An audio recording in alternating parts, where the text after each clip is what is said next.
L'Inter riporta a casa Aleksandar Stankovic e questa era probabilmente la scelta più semplice da fare, più naturale da fare, visto quello che ha mostrato e dimostrato con il Bruges sia in Belgio che sul panorama europeo, sul palcoscenico europeo. Adesso però arriva la fase più complicata, quella delle valutazioni postume, cioè valutazioni che vanno fatte nel momento in cui devi decidere se trattenerlo o meno, perché quando ti ritrovi tra le mani un talento puro e fatto in casa come Aleksandar Stankovic,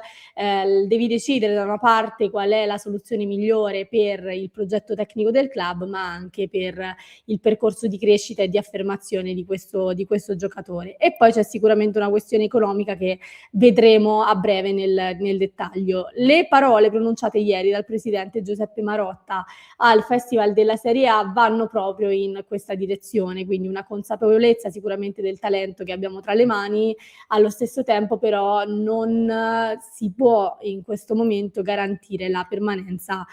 del giocatore, quindi una certa prudenza che abbiamo percepito non solo sul fronte Stankovic ma anche su insomma quel che riguarda altri giocatori accostati all'Inter in questo momento, primo su tutti Marco Palestra, perché Marotta insomma nelle dichiarazioni è stato molto prudente, come ho detto, e non si è sbilanciato. Dichiarazioni che vi riporterò in questo nuovo contenuto, amiche e amici nerazzurri, con un altro punto sul mercato nerazzurro, quindi ben ritrovati a tutti voi come ogni giorno qui su Passione Inter, like a questo contenuto, iscrizione al canale se non l'avete ancora fatto e poi vi aspettiamo nella famiglia del club di Passione Inter. Siccome vedo che in questi giorni siete molto accesi dal mercato, siete anche un po' pungenti se vogliamo nei commenti, ecco vi invito ad unirvi alla famiglia del club di Passione Inter perché discutiamo veramente tutti i giorni, tutto il giorno dei vari temi, c'è un confronto molto, molto attivo, quindi so che sarebbe un luogo molto gradito a tanti di voi, quindi vi aspettiamo nella famiglia del club di Passione Inter. Quindi partiamo da Aleksandar Stankovic, notizia che ieri devo dirvi mi ha fatto molto sorridere perché attendevo insomma l'ufficialità in questo senso e l'Inter proprio ieri ha pubblicato una nota ufficiale sul sito nella quale comunicava appunto l'acquisto a titolo definitivo del classe 2005 direttamente dal Bruges dopo una stagione da protagonista, quindi è arrivata l'ufficialità, sono arrivate poi anche le parole di Marotta che ha confermato ovviamente l'operazione e che però secondo me ha come dire spento un po' gli entusiasmi se vogliamo, perlomeno è stato molto, molto trasparente pur essendo molto, molto prudente perché il presidente ha detto era un'operazione necessaria e dovuta, ha fatto una grande stagione anche in Champions League, è un giocatore che era importante tutelare dal punto di vista patrimoniale, poi vedremo più avanti, è ancora prematuro parlare perché siamo praticamente alla fine della stagione, quindi come vi ho detto Marotta ha un po' spento gli entusiasmi nel senso che ha detto sì, operazione che andava fatta, però sul futuro insomma c'è ancora da decidere. Tanti di voi si stanno domandando ma perché lasciarsi sfuggire un talento del genere, domande che sicuramente mi sono fatta anche io e con questo non sto dicendo che l'Inter sicuramente cederà Stankovic, ma sono dei ragionamenti che sicuramente stanno facendo, ecco, e delle valutazioni che sono in corso, valutazioni che qui vi dico la mia, onestamente non è una notizia, per me vanno oltre la figura di Christian Chivu, nel senso che Chivu per me tratterrebbe volentieri Stankovic, è un giocatore che conosce dalle giovanili, è un giocatore che conosce anche a livello familiare, è un giocatore con cui appunto ha avuto a che fare nel suo percorso da allenatore, quindi io non credo che Chivu si priverebbe con molta facilità di Stankovic, detto poi che c'è un contesto di cui adesso parleremo e ovviamente anche una questione economica da valutare. Ma a proposito di questione economica, facciamo un piccolo passo indietro prima di arrivare ai ragionamenti sul futuro di Stankovic e vediamo quale impatto ha questo riacquisto del giocatore sull'Inter, perché l'Inter decide di esercitare la clausola di recompra da 23 milioni dopo averlo ceduto al Bruges nell'estate del 2024 per 10 milioni. In tanti dicono l'Inter ha speso 23 milioni per riacquistare Stankovic, non è esattamente così e adesso vi spiego. Il contratto è un quinquennale, quindi parte dal 1 luglio del 2026 e arriva fino al 30 giugno del 2031. L'Inter ha voluto mantenere un controllo sul giocatore per eventualmente riportarlo a casa e adesso insomma così è stato, cosa che ha fatto più o meno anche con Filip Stanković, il fratello, sicuramente un'operazione diversa perché su Filip c'è una percentuale sulla futura rivendita, quindi nel caso in cui l'Inter dovesse decidere di riacquistare Filip Stanković, di fatto lo andrebbe a pagare la metà perché ha un 50% sulla futura rivendita, quindi sono comunque delle operazioni ben diverse. In questo caso metti i tuoi 23 milioni e ti riporti a casa il giocatore, di là c'è una percentuale, però ecco è un Inter che comunque sui talenti, soprattutto cresciuti nel vivaio, cerca di mantenere un certo controllo. Nessuna plusvalenza verrà registrata, scusatemi, nel bilancio dell'operazione, nel senso dalla cessione al Bruges a questo riacquisto, e adesso vi spiego perché. Fondamentalmente nel momento in cui tu hai un diritto di recompra su un giocatore, quando tu lo cedi ad un club, in questo caso quando l'Inter lo ha ceduto per 10 milioni al Bruges, quei 10 milioni non sono stati nell'immediato una plusvalenza, perché è come se quella plusvalenza fosse stata congelata proprio per il diritto di riacquisto. Quindi fondamentalmente adesso l'Inter ha esercitato questa recompra e, in parole povere, cioè tecnicamente non è così, però è come se quella plusvalenza si fosse annullata in un certo senso, e il valore a bilancio del giocatore parte da una cifra diversa, che non sono i 23 milioni, ma è la differenza tra il riacquisto e la cessione, quindi 23 milioni di riacquisto e la cessione da 10 milioni al Bruges. Adesso lo vediamo nel dettaglio perché non voglio confondervi, e anzi ci arriviamo. Come leggete, il valore a bilancio non sarà l'intera cifra della recompra, ma soltanto la differenza tra il riacquisto e la cessione. Quindi valore della recompra dell'Inter 23 milioni, valore della cessione al Bruges 10 milioni, il valore a bilancio di Aleksandar Stanković è di 13 milioni, quindi questa differenza qui, e da qui poi si dovranno fare dei ragionamenti su un'eventuale plusvalenza, e infatti l'Inter inizierà ad ammortizzare il costo partendo da questi 13 milioni, e da questa cifra si calcolerà anche l'eventuale plusvalenza in caso di cessione. Esempio, l'Inter cede Stanković al club X per 40 milioni, la plusvalenza non parte dai 23 milioni della clausola di recompra, ma parte dai 13 milioni, per questa differenza che abbiamo appena fatto. Quindi quinquennale il peso a bilancio annuale si aggira intorno ai 2 milioni,6, a cui ovviamente bisogna poi aggiungere l'ingaggio lordo per calcolare il peso a bilancio. Quindi il valore netto di Stanković a bilancio è di 13 milioni per i motivi che vi abbiamo appena detto. Il peso a bilancio annuale lo calcoliamo con appunto l'ammortamento annuale da 2 milioni,6 più l'ingaggio lordo. Circa 5 milioni se consideriamo un netto di 1,5 milioni per l'ingaggio del giocatore, quindi più o meno queste sono le cifre. Perché vi ho mostrato tutto questo? Innanzitutto per darvi un quadro generale su quella che è la situazione, sul peso del giocatore, perché sono comunque dei discorsi che contano molto, e soprattutto perché molti dicono: "Ah, l'Inter ha pagato Stanković 23 milioni". Non è corretto, ecco, dire esattamente questo, quindi bisognava fare un po' di chiarezza. E poi lo ribadisco perché quando facciamo i discorsi, e proprio in questa sede stiamo facendo un discorso sul futuro di Stanković, un'eventuale plusvalenza sarebbe ricca per l'Inter, proprio perché non si parte da 23 milioni, ma si parte da 13 milioni. Quindi questo va tenuto in considerazione. Ma non è solo un discorso economico. Allora, io faccio una premessa, perché so che adesso questi discorsi potranno scatenarvi e qualcuno di voi starà già commentando, dicendo: "Ma che dici, Stanković va tenuto?" Io sono la prima che vorrebbe trattenere Stanković. Chi ci segue su Passione Inter lo sa, io punterei enormemente su questo talento tutto nerazzurro, che secondo me ha fatto vedere al Bruges qualcosa, ma deve ancora esplodere al 100%, quindi io lo tratterrei in tutti i modi a Milano. Però il contesto, ragazzi, non si può non considerare, quindi quando facciamo analisi e quando facciamo dei ragionamenti razionali che vanno oltre la nostra volontà, bisogna considerare tutti i fattori. Quindi ne faccio un discorso economico e ne faccio anche un discorso simile a quello che faceva ieri Lorenzo,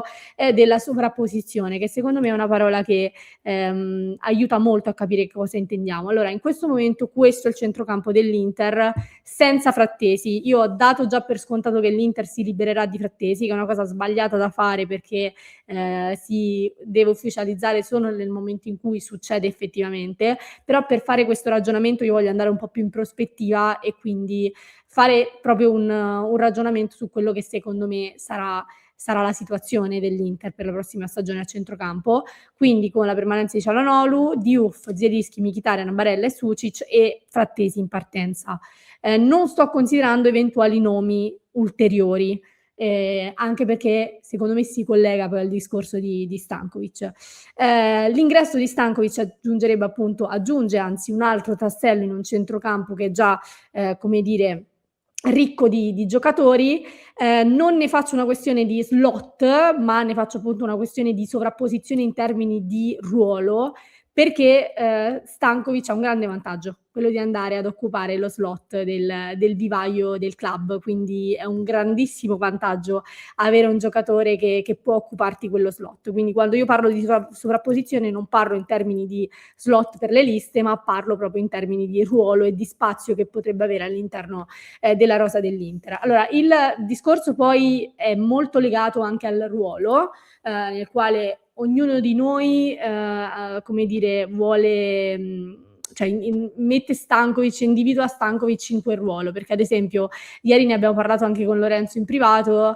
stavamo un po' discutendo del fatto che si potrebbe pensare a Stankovic nel ruolo di Barella, dove in questo momento c'è anche Sucic. C'è anche da dire che io personalmente, qua ovviamente è un mio parere personale, Stankovic comunque lo vedo nel ruolo di Çalhanoğlu, come possibile vice Çalhanoğlu e giocatore giovane che può crescere sotto l'ala di Hakan Çalhanoğlu, detto poi che deve dimostrare di poter ricoprire un ruolo così nevralgico per l'Inter, perché Stankovic al Bruges ha giocato in un 4-2-3-1, quindi giocando in un centrocampo a 2 fondamentalmente, e quindi questo sarebbe il centrocampo che più si sposerebbe, ecco, con le caratteristiche di Stankovic. Poi Bruges ha giocato anche con un 4-1-4-1, lui ha fatto il mediano davanti alla difesa, quindi è anche un giocatore molto duttile che si sposta in base al modulo, che riesce comunque ad adattarsi. Nell'Inter però ribadisco, sappiamo che il ruolo di regista puro è un ruolo che richiede un certo tipo di esperienza e Stankovic dovrebbe dimostrare di essere all'altezza. Come ho detto prima, crescere sotto l'ala di Çalhanoğlu secondo me sarebbe forse il modo giusto per integrarlo in questo senso. Però se andiamo a guardare, andiamo a pensare Stankovic in altri ruoli, quindi mezzala sinistra, mezzala destra, ma in questo caso appunto più mezzala destra, magari come Vice, Barella, Sucic, comunque in quella zona lì,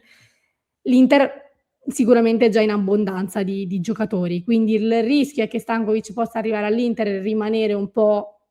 in disparte e poi Chivu dovrebbe gestire una situazione non semplicissima. Quindi io sono sempre molto combattuta di fronte a queste situazioni, quando hai un talento che devi far, esplodere in tutti i modi o devi valorizzare in tutti i modi. È l'unico con cui io comunque mi faccio un po' più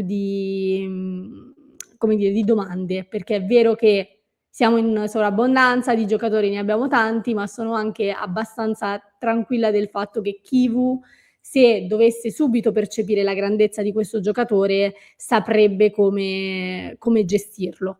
C'è un discorso anche legato a eventuali altri acquisti, perché facciamo questo discorso di Stankovic senza considerare altri acquisti, ma si parla di Jones, si parla di Koné, quindi se l'Inter veramente, si fosse posta come obiettivo quello di andare su Jones, il ragionamento diventa ancora più ampio, perché comunque se già abbiamo questi, ne devi aggiungere altri, devi poi pensare anche al discorso Stankovic, ecco, sono tutte cose che purtroppo, vanno tenute in considerazione. Quindi è normale che in questo momento ci siano un po' di dubbi sulla permanenza. Io ribadisco, lo terrei Stankovic, anche perché ha il grande vantaggio di non avere il problema dello slot liste, Quindi va bene tutto, va bene che poi lo devi gestire, però sono anche sicura che uno come Chivu riuscirebbe a gestirlo. Però i ragionamenti dell'Inter sono ragionamenti leciti. Ecco, non è scontato dire: "Sì, lo prendo e me lo trattengo e lo tengo a Milano." Non è scontato per tutto quello che abbiamo detto e per altri motivi che magari adesso non stiamo analizzando, ma che ci sono e fattori che possono esserci. A proposito di parole di Marotta, un altro paio di cose prima di andare in chiusura, perché Marotta ha parlato anche di Palestra. Ha detto: "Palestra è un giocatore dell'Atalanta, è un talento e sono contento per la nostra nazionale, è sulla bocca di tutti, è un po' troppo forzato in questo momento abbinarlo a noi, abbiamo Dumfries in uscita, ma siamo in una fase preliminare per poter andare a chiudere delle operazioni. Non nascondo che Palestra è un nominativo che farebbe piacere a tanti club, anche all'Inter." Lo ha paragonato anche un po' a Pio Esposito, perché in un altro intervento, sempre al Festival della Serie A, lui ha detto: "Il talento è oggi come Esposito o Palestra, quello che dimostra di avere qualità tecniche, fisiche e di apprendimento tattico. Poi il cammino è molto lungo. Esposito a costo zero, Palestra è dell'Atalanta, è un valore di mercato giusto e logico, appetibile da tanti club. È un giocatore che piace a tante squadre." Quindi Marotta di fatto ha confermato soltanto l'interesse per Palestra, rispettando ovviamente anche il club, l'Atalanta, dicendo: "È un giocatore dell'Atalanta", ehm, l'idea, diciamo, che la percezione che l'Inter potrà rilanciare e vorrà rilanciare per questo giocatore, ma Marotta, per non fare forse lo stesso errore dello scorso anno, se errore lo vogliamo chiamare, di sbilanciarsi su Lookman, è rimasto un po' più con i piedi per terra. Però ecco, ne ha parlato e ha confermato insomma quello che vi diciamo da giorni: l'Inter è forte comunque su Palestra e bisogna solo arrivare ad un punto di incontro. Un'ultimissima, giusto per darvi a 360 gradi tutto il quadro completo. Marotta ha anche parlato di Martinez, Josep Martinez, con una dichiarazione breve che però secondo me ci dice tanto, perché lui ha detto che Martinez resterà all'Inter, poi la valutazione sull'impiego dovrà farla Chivu, ma Martinez resterà all'Inter e questa secondo me è una grande notizia, perché Martinez noi sapevamo che sarebbe restato all'Inter solo nel caso in cui l'Inter gli avrebbe, tra virgolette, "garantito un ruolo primario", quindi da titolare. Quindi la dichiarazione di Marotta secondo me alla fine va in quel senso lì e nel senso di quello che vi abbiamo raccontato in questi giorni, cioè Martinez come primo, magari Provedel come secondo e Raffaele Di Gennaro a chiusura del reparto. Vi aspetto nei commenti perché il ragionamento su Stankovic è stato, insomma, approfondito, però lo approfondiremo anche nella diretta di oggi delle 19:30, quindi vi aspetto nei commenti e vi aspetto anche in diretta e poi fatemi sapere un po' tutto quello che volete sul